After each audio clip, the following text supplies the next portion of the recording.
right, welcome back. It's time for us to get into a conversation on our health segment. Don't forget that the show is interactive and we do like to hear from you. So if you're watching us on our streams, kindly use the hashtag Breakfast Daily for us to hear what you're thinking. The WhatsApp line is 0550585832. Now, today on the health segment, Dr. Kelvin Owusu, who is the head of occupational health and wellness at Clarion Health International, has joined us on the show. And I just have one question for him. Why on earth would anybody need an emergency contraceptive? That's your only question? That's my only question. Your only question? That's my only question. Well, we are talking about emergency contraception this morning. And, well, I'm not going to answer Dr. Kelvin. Emergency, the other. Dr. Kelvin. Apioko. Good morning. Good morning. How are you doing? I'm well, thank you. I was well until this gentleman just threw this spoke in my wheel, you know. I was like, wait, what? I don't understand. But emergency contraception. Yes. I think before we even get into the conversation, you hit the streets. You did a vox pop, picked some people's minds on it. Very interesting experience. So let's take a look at that vox pop. Dr. Kelvin just interacted with Ghanaians, people of the Ghanaian public on the streets, and this is what they had to say about emergency contraception. Oh, family planning. You can't family planning. What you are saying? It's say born ho ban. Every day, ho. Every nyinsɛn ho. And your friend emergency contraception. What's it? What's them da? Mepacho ai. Then what you have for home? Say ebia wakɔ bɛɛma ho na ebia wompɛ sɛ ɔbɛnye mu nti na ɛnɛ wakɔtɔ sɛ do na bɔ ho ban sɛ na ɛbɛyɛ awɔnyi. Na there how many times now about me for emergency contraceptive? Mepacho ne de minim. I want to how many times? Me de mental famum. Hey, often how many times? Me once be pen na mafa. Once be pay. Okay, Pacho, you make that. Now, we catch on for someone for among your family planning, among your family planning. And there obi a choice and they mean to mention more, but me the make says person obanye na abstain from sex no more. I'm planning my ebida. Me wo me second born bi e bra kwa me kasa. Me wo me second born me ye bi. Me ye no. Ana me jaa am say 2 years me nyam ye na me wo yi. Di ne third born am san ye bi me ye na mantimi anyim bi mtima angu bi mu. Ntia je say mo nye me da me hu se nye. Afen so ye am so do bi a period no e ma yi. Nti bi da me hu se nye. Ana ka person won kola say. Ana me wo 4 nso se na ma wo. Me nyim bi ana say. Nti me hu se nye. Yeah, I know there's a pill to take after sexual intercourse, like the day after or so. Yes, but I don't know much. But I you know people who have taken some before, and what was their experience? Okay, I haven't really had that conversation with many people, so no. No, I'm sorry. But do you think family planning is something that you would do in the future? Yeah. I mean, for unplanned pregnancies, yes, to also know how to space out your children when you're married with a family, so you know how to manage your finances to raise your children and everything, yeah. How about the emergency contraception? You having sex unknowingly and taking pills after sex. How long after sex should you take the emergency pill? I think it's 3 days, so you can take it maybe after sex or 2 days. So how often can a woman take the emergency pill? Anytime you have sex. To avoid you from getting pregnant, you can take it. So we can unknowingly have intercourse. I have no idea how you unknowingly have sex. I learned something new today, which I didn't know. And I wish I could unknow it. Dr. Calvin, that was interesting. It's always interesting seeing how, because a lot of the time we're sensitizing people, we're having conversations, but you're not really sure how deeply the information is penetrating down into the public, you know. So it's always interesting to see how people think and what they know. I must say that it looks like generally, I don't know what you think, but generally people have an idea, now more than before about family planning and specifically emergency contraception. I mean, yeah, I think the acceptance is definitely on the increase, which is a good thing. But there's still some information missing. I mean, you realize some of the information that was being given. If the camera was on me, you realize that you're holding yourself back. You're reminding yourself that also a consulting I know, room. right? Because yes, a lot of misinformation out there. Because most people, quite a lot of people, are not getting the information from the right source. Social media, some of the stations, some unqualified people are out there spewing all sorts of nonsense. So it makes the job even more difficult. You see, I mean, somebody was out there advising that family planning, it doesn't work. And that's, I mean, there's evidence that it actually works. The big challenge is that people, because they're not going to the right source for the information, they are not using the right method for themselves. And so it makes the failure rate a bit higher, or the complications a bit more for that person. That's why the advice is always to go to the right person, the right source. And thankfully, most of the government facilities have family planning units, where qualified people are there to assist you. And the good thing is that there's no judgment. So whether you are 10 years old, you are 50 years old, so long as you are sexually active and you want some counseling, there are people there who are not going to judge you, who are going to give you the advice that you need that can make a difference in your life, because it is a big challenge. Children are very expensive. Oh yes, they are. They can change your life. I mean, I think you. we all agree. But Dr. Calvin, I mean, so we've spoken here, right here on this show, on this set even, several times about contraception in general, and birth control, as some people would call it. And we can revisit those conversations on a broader scale later, because you can never talk about it enough. You always miss out on something and you want to put more information out there. But let's focus on emergency contraception. What is it? Let's start from the beginning. Let's answer David's question. What is emergency contraception? As the lady said, when you unknowingly engage in a sexual act, I mean, unplanned sexual act, maybe you met your partner, or you met a random person, and then one thing led to another, and then you just had sex, but you are not really ready for the consequences of having sex, because sex comes with its own complications, especially if you don't know what times you are in. Then the emergency pill, emergency contraception, is a method, or there are methods available to prevent pregnancy from occurring. Now, we must differentiate this from abortion. Emergency pills do not cause abortion because they act before implantation. You see, when we speak from a medical perspective, pregnancy is only established when there has been implantation. So it's not fertilization. This is actually where there's a lot of controversy between medicine and the religious people, because religious people believe that once there's fertilization, that's pregnancy. But medically speaking, fertilization is not pregnancy. It's implantation that is pregnancy. So the emergency contraception or the emergency methods either delay ovulation, so they prevent the egg from being released in the first place, or they may prevent fertilization, or if it is too late to prevent fertilization, then they prevent implantation. So those are the stages where they intervene. Abortion pills or abortion interventions will terminate a pregnancy that has established. In other words, if implantation has occurred, then those ones go in. So the emergency pill is not an abortion method at all. So that's basically what an emergency pill is. But the emphasis is that it's an emergency pill, which means it's not a regular. Your modus operandi. It cannot be your modus operandi. It cannot be you cannot take emergency pill like Achumo. I mean, that's actually one of my favorite lines on social media. You cannot take emergency pill like you are drinking Coca-Cola at a party. No. It is meant for emergencies. Let's say you're on the regular contraceptive, but that day you forgot to take your pill. But then action has happened. Then you can take the emergency pill. Or maybe you have been sexually abused, you have been raped.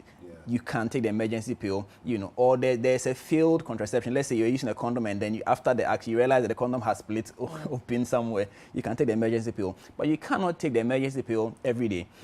If you have cause to take the emergency pill more than once in a year, it means that you need to be on a regular contraception. This is very, very important. More than once in a year. Yes, emphasis on in a year. So if you have taken it more than once in a year, you really need to be on a proper contraception, not the emergency pill, because that cannot be your go-to. So what are some of the implications of taking the emergency pill more often than you are supposed to. You know, what can happen to your body? I mean, are there medical implications? Are there social implications? Let's talk about some of these things. Okay, so I mean, so let's start with the side effects of the emergency pill. You know, when you take the emergency pill, remember that or let's say the emergency pill is high dose. So generally, there are two types of emergency contraception.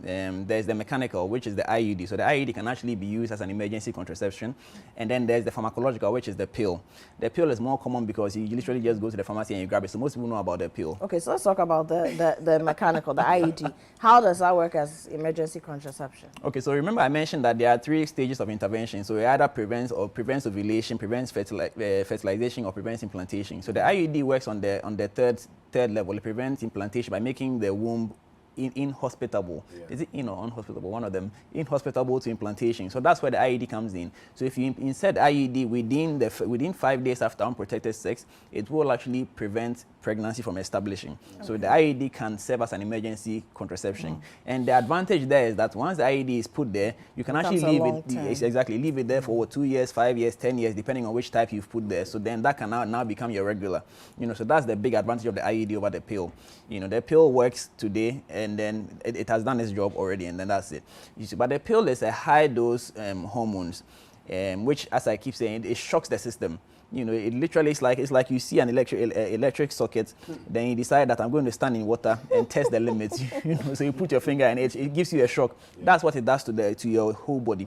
You know, so it disrupts a lot of things. So women who take the emergency pill can experience nausea, vomiting.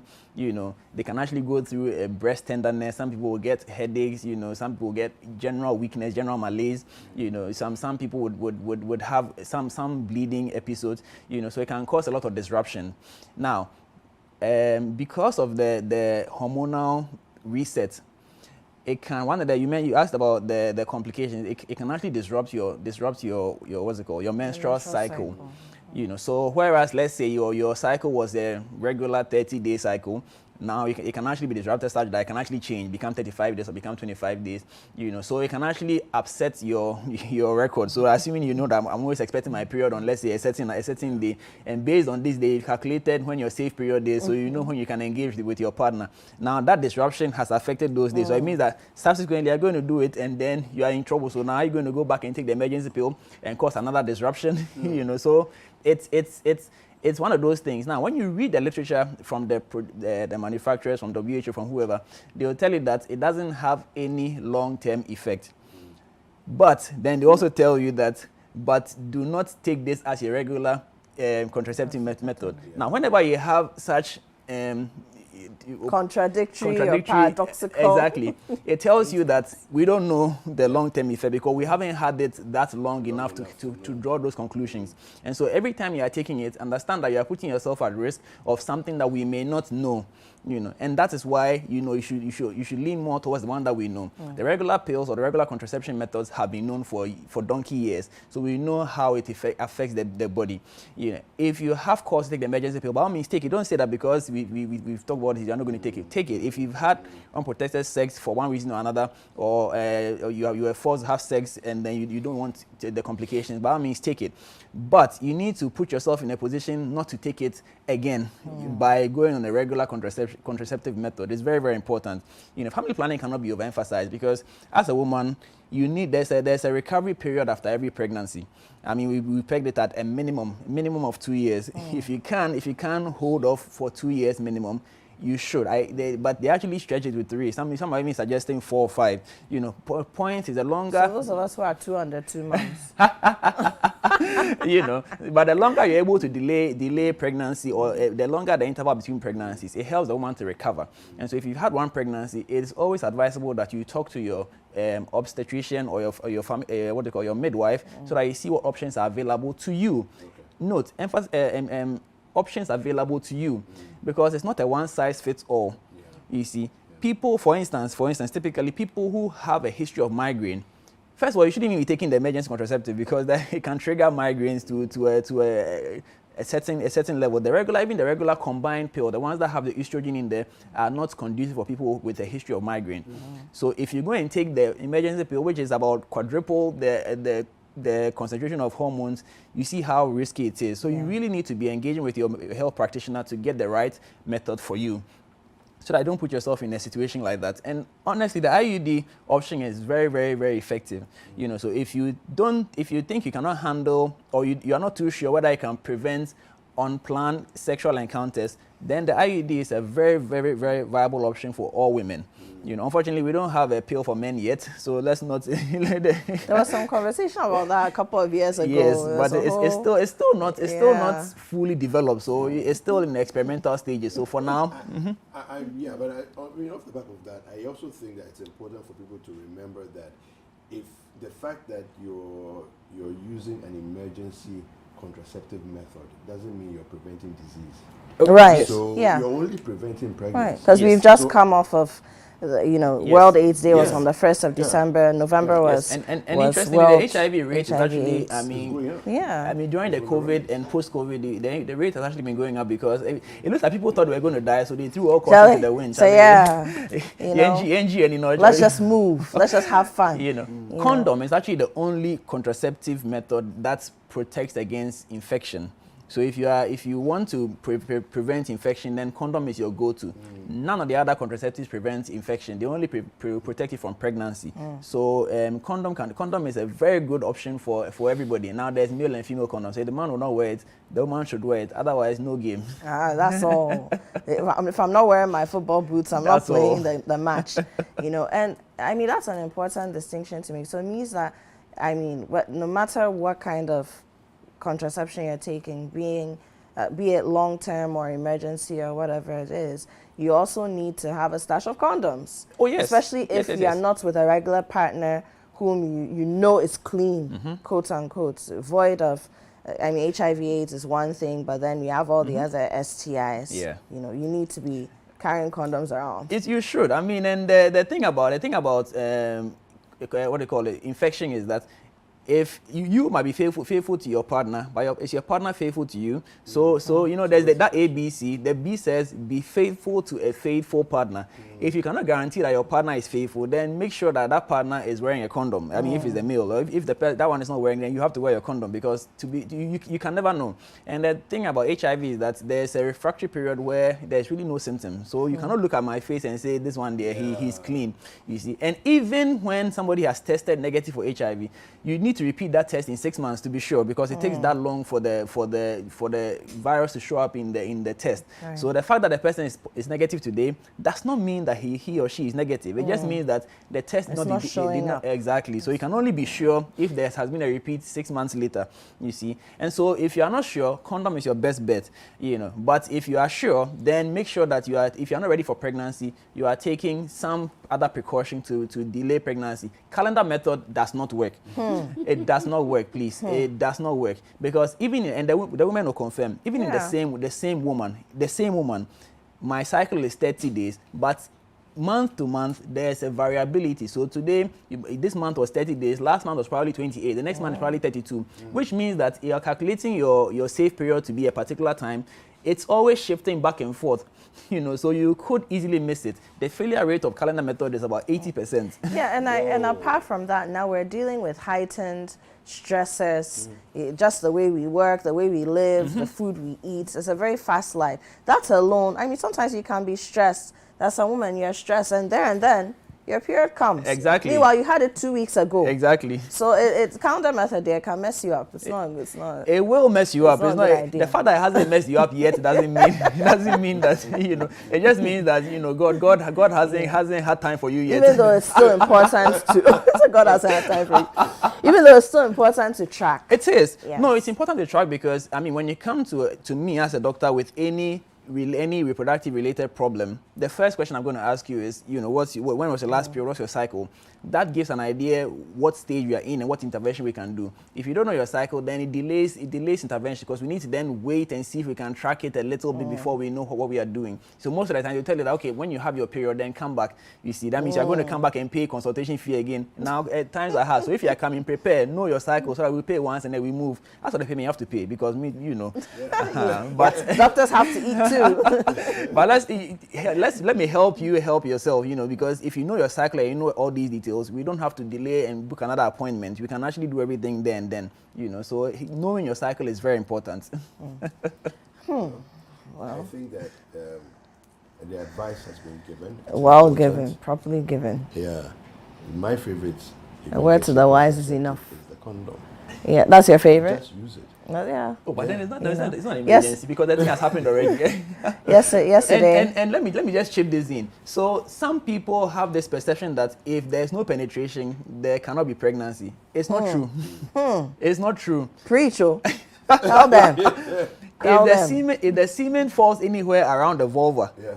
you see, There's a possibility. there's a possibility that you see, sperm is very smart. I mean, all of us are here. We are smart people. Sperm is also very smart. The sperm can actually swim in there and enter where it's not supposed to enter. So once you are playing that area and there's semen around that area, you know, if you don't want pregnancy, then take the emergency pill. That's one instance where you can take it. But if you're already taking precautions where you're on the pill or some other contraception, then you are fine, you see. So prepare before you go into the game. You know.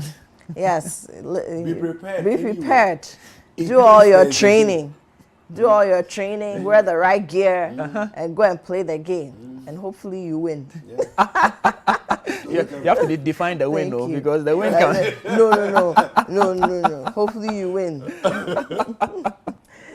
Dr. Calvin, thank you so much for joining us this morning. Thank you too. We've been speaking to Dr. Calvin Owusu. He's the head of Occupational Health and Wellness at the Client Health Center, and we've been speaking about emergency contraception and other matters related. Let's go for a break, and when we come back, we talk entertainment.